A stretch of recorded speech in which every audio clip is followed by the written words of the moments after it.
자, 그러한 가운데에서 우리가 이렇게 본문을 살펴보고 또 어간의 이 말씀들을 보면은 지금 이 말씀의 배경이 어디라고 그랬죠? 바로 페르시아 제국 아닙니다. 페르시아 제국의 그 궁정 안에서 그 근방에서 일어나는 일들을 다루고 있는 그런 사건들인데, 페르시아 제국의 모습, 그들이 가지고 있는 권력의 속성과 권력의 형태, 그리고 권력이 이루어지는, 그러니까 권력이 실제로 시행되는 그런 방법에 있어서는 달라진 것이 아무것도 없습니다.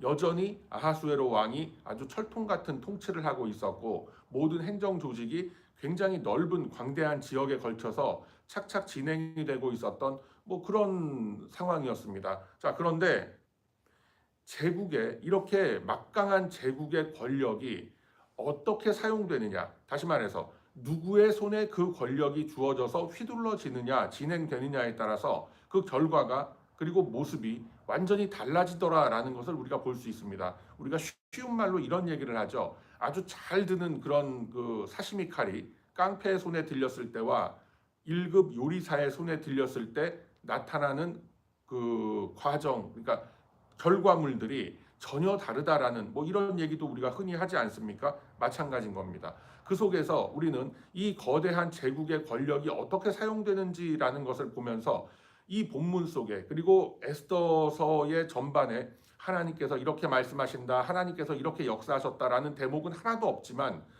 그 속에 이면에 깔려 있는 그 시간의 흐름 속에서 여러 사건들의 정황과 그 진행 과정 속에서 보이지 않는 하나님의 손이 이렇게 역사를 하셨구나라는 것도 우리가 충분히 알 수가 있는 이제 그런 일이다라고 우리가 이렇게 쭉 말씀을 나눴습니다. 그래서 보이지 않는 하나님의 손, 하나님의 섭리가 계속해서 이들을 이끌어 가고 있는 겁니다. 언약 백성들의 계보를 지켜내기 위해서, 그리고 결국은 이 땅에 구세주로 오실 그 그리스도의 그 배경을 쭉 이어가기 위해서 계속해서 이 언약 백성들을 구원하시고, 또 오늘날 이 시간까지도 교회의 모습으로서 이 언약 백성들을 지켜가시는 하나님의 손길이 이렇게 이때로부터 지금까지 계속 이어지고 있다라는 것을 우리가 절대 놓쳐서는 안 되는 그런 대목이다라고 했습니다.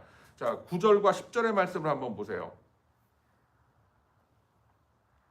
자, 본문 9절과 10절의 말씀을 보면은 왕의 서기관이 소집이 되고 조서를 써서, 그러니까 모르드게가, 예전에는 하만이 썼지만 이제는 모르드게가 시키는 대로 조서를 써서 인도로부터 구스까지의 127 지방 유대인과 모든 관원에게 전했다라고 하는데, 어떻게 전해졌느냐? 각 지방의 문자와 각 민족의 언어와 유다인의 문자와 언어로 썼다라고 되어 있어요. 그러니까 많은 소수민족들이 모여 있는 그런 제국이란 말입니다. 그런데 그걸 하나의 언어로만 쓴 게 아니라 누구나 다 알 수 있도록, 그러니까 미국에서도 그러지 않습니까? 어떤 공문서나 이렇게 지역 주민들한테 나가는 어떤 그런 메시지들이 스페니쉬로도 나가고 베트남어로도 나가고 중국어로도 나가고 일본어, 한국어, 뭐 어떤 지역에서는 뭐 프랑스어로 나가는 경우까지 있을 정도로 그렇게 이 그 나라를 이루고 있는 모든 소수민족에 대한 그런 배려, 그러니까 그게 일종의 배려기도 하지만 궁극적으로 왜 그렇게 여러 나라의 언어로, 여러 문화권의 언어로 내보내는 이유가 뭐겠어요?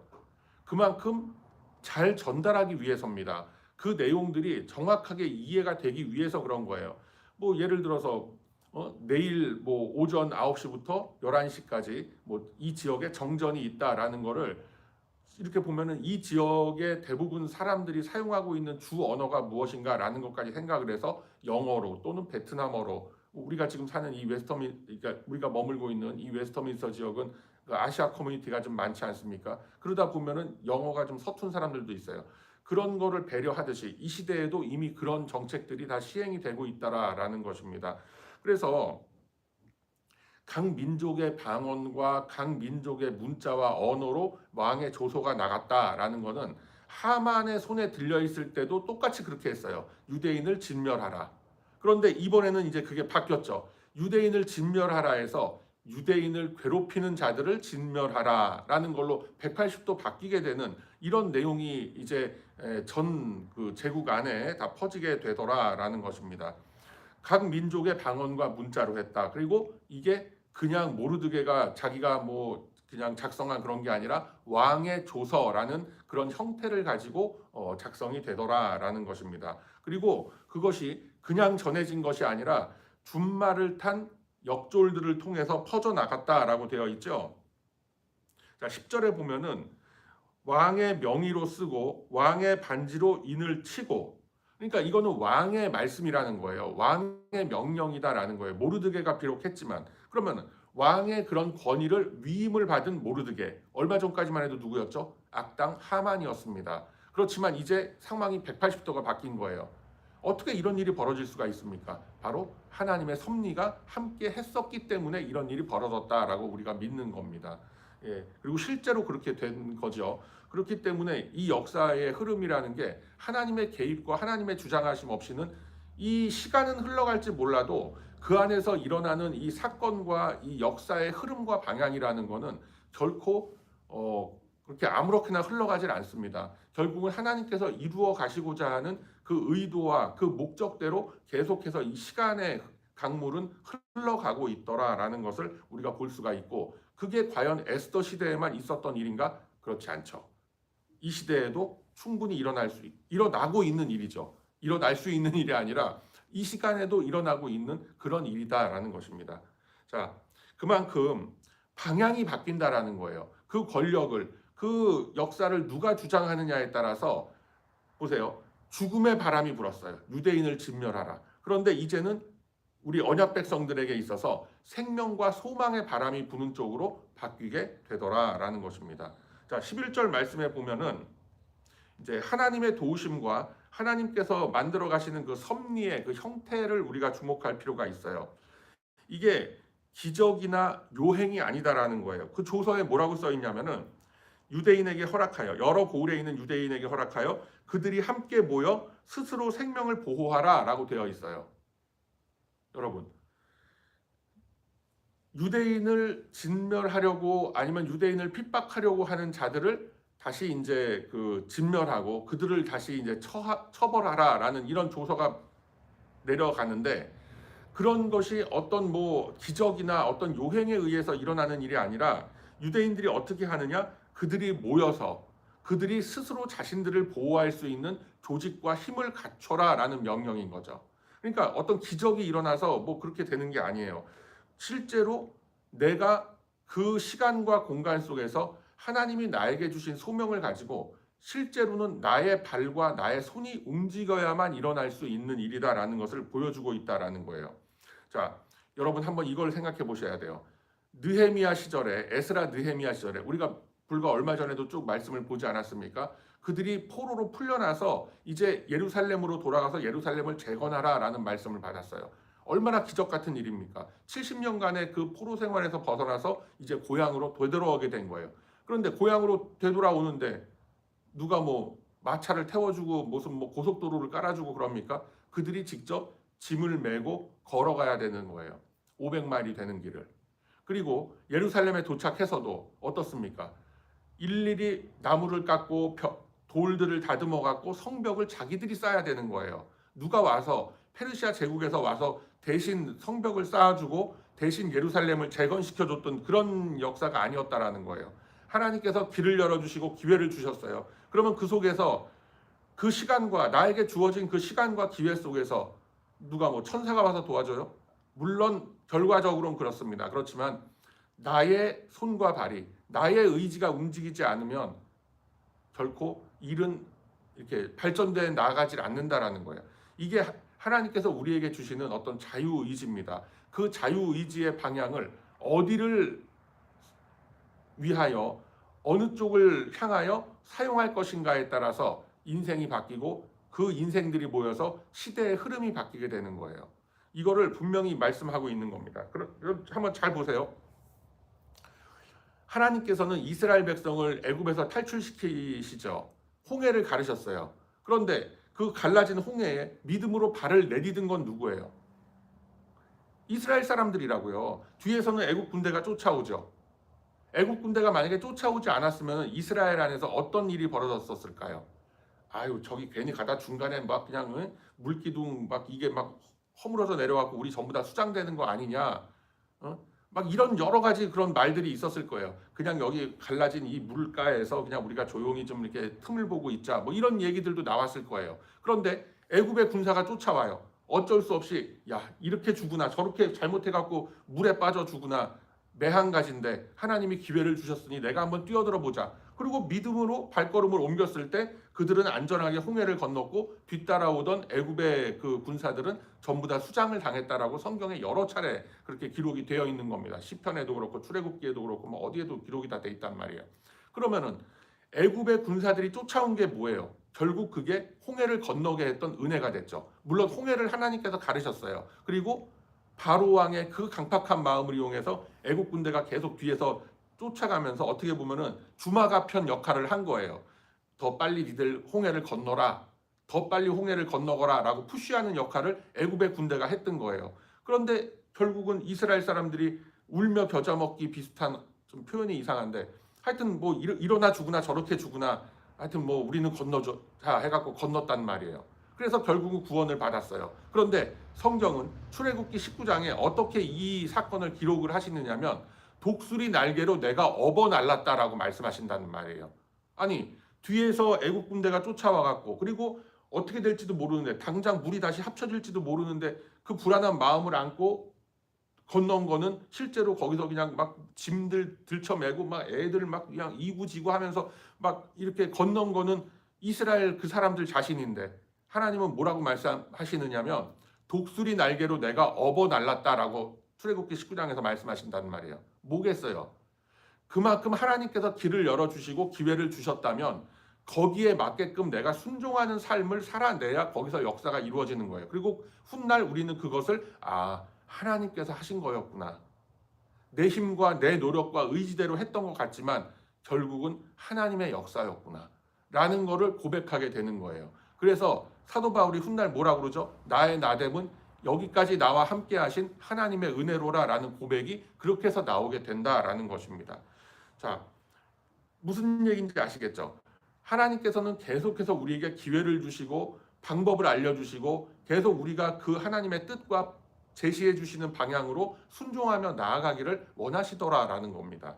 그래서 우리가 이렇게 내가 한 것 같지만 내가 발걸음을 옮긴 것 같지만 실제로는 그게 아니었다라는 거예요. 그래서 우리가 믿음의 백성들은 이 모든 주체가 누구냐? 하나님이 돼야 된다라는 거예요. 하나님께서 하셨다라는 거예요. 내가 한 게 아니라 하나님이 그렇게 하게끔 하셨다라는 고백이 나와야 되더라라는 거예요. 자, 시편 136편으로 한번 가보세요, 여러분. 시편 136편.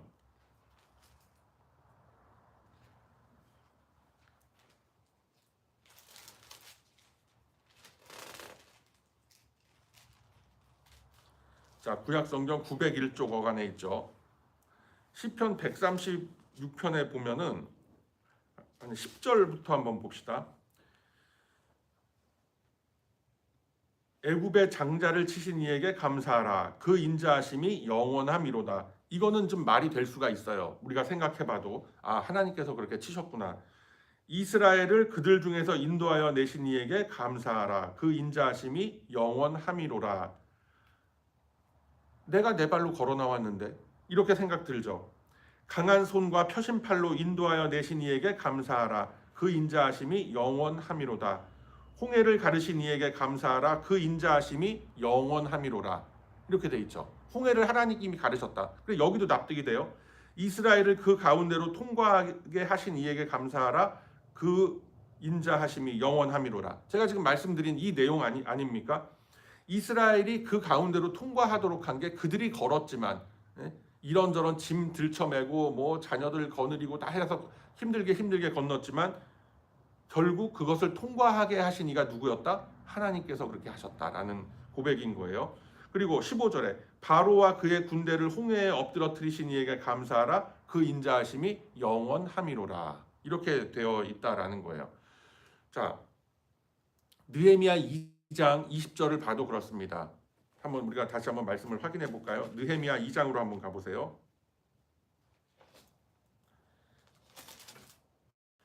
뭐가 이렇게 되냐면은 내가 그들에게 대답하여 이르되 하늘의 하나님이 우리를 형통하게 하시리니, 그러니까 하늘의 하나님께서 우리를 형통하게 도우시고 우리의 모든 하고자 하는 일들을 형통하게 하실 터인데 그의 종들인 우리가 일어나 건축하려니와, 건축을 누가 해요? 우리가 일어나서 하는 거예요. 하나님께서 허락을 하셨지만 내가 순종하고 그 말씀 앞에 실행하지 않으면 성벽은 세워지지 않는 거예요. 뭐 산발라신의 도비안의 이런 악당들이 이스라엘을 대신해서 세워주겠는가 성벽을? 절대 그렇지 않습니다. 자, 그러면은 우리의 신앙의 성장과 성숙은 어떻게 해서 일어나요?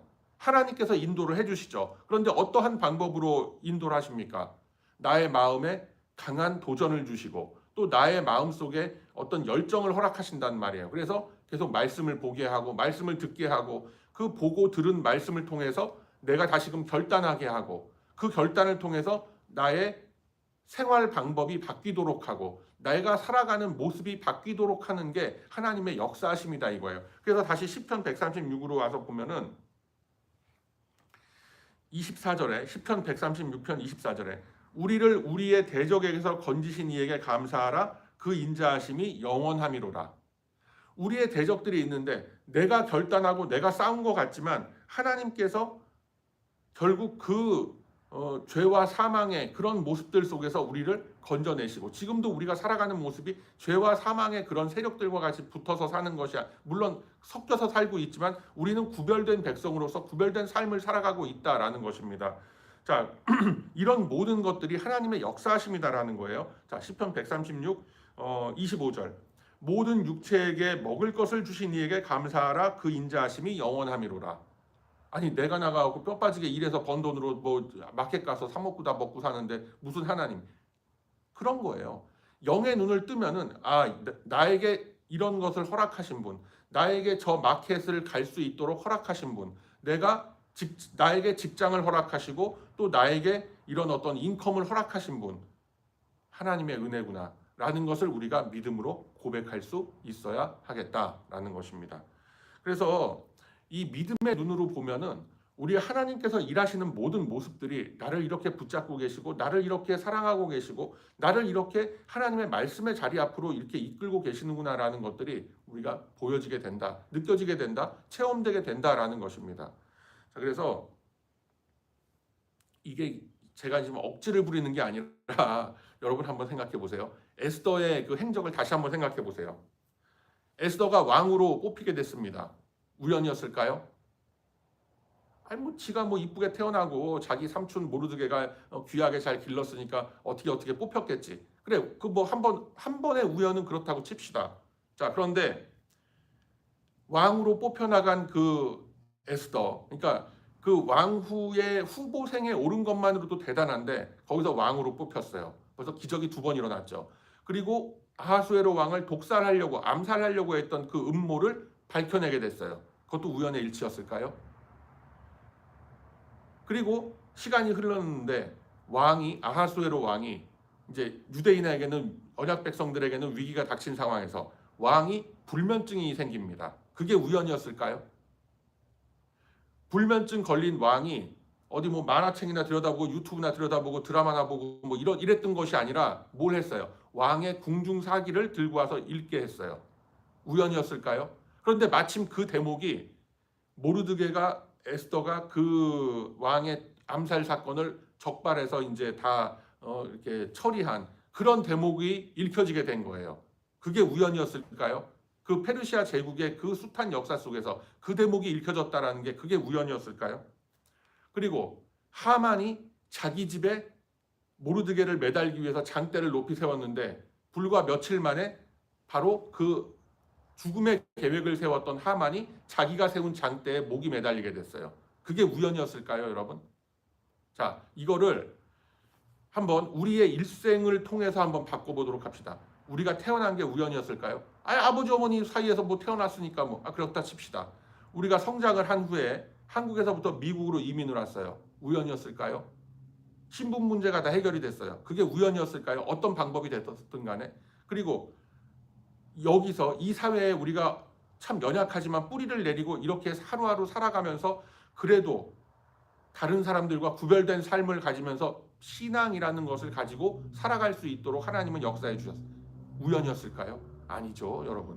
이러한 삶의 모든 과정들이 내가 그렇게 연약했을 때, 내가 그렇게 그 어떤 그 다시는 재기하지 못할 것 같은 그런 상황에 내가 떨어졌다라고, 야, 이 웅덩이와 수렁 속에 내가 갇혀 있구나, 내 인생이 참 여기서 이렇게 끝나나 보다 했던 그런 시절들이 여러분들 다 있으셨을 거예요. 거기서부터 여러분들 다 헤어나오셨고 헤어나오고 있는 중이란 말이에요.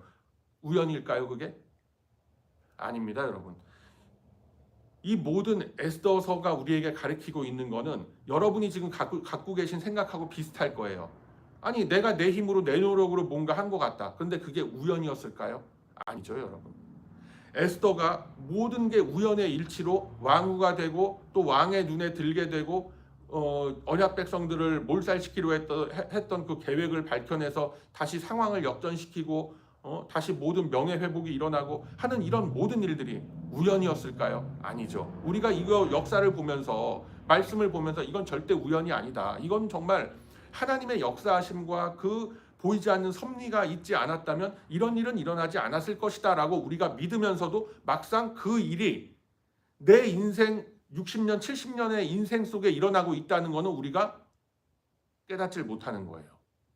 얼마나 어리석습니까? 우리 인간이라는 존재가. 믿음이 있네, 내가 열심히 교회를 다니네, 직분자네, 어쩌네, 하다못해 어디 장로네, 목사네, 하더라도 그거를 깨닫지 못하는 거예요. 그래서 감사가 없어요. 그래서 시편 136편에 계속 이러하신 이에게 감사하라. 이러하신 이에게 감사하라. 그의 인자하심이 영원하미로라.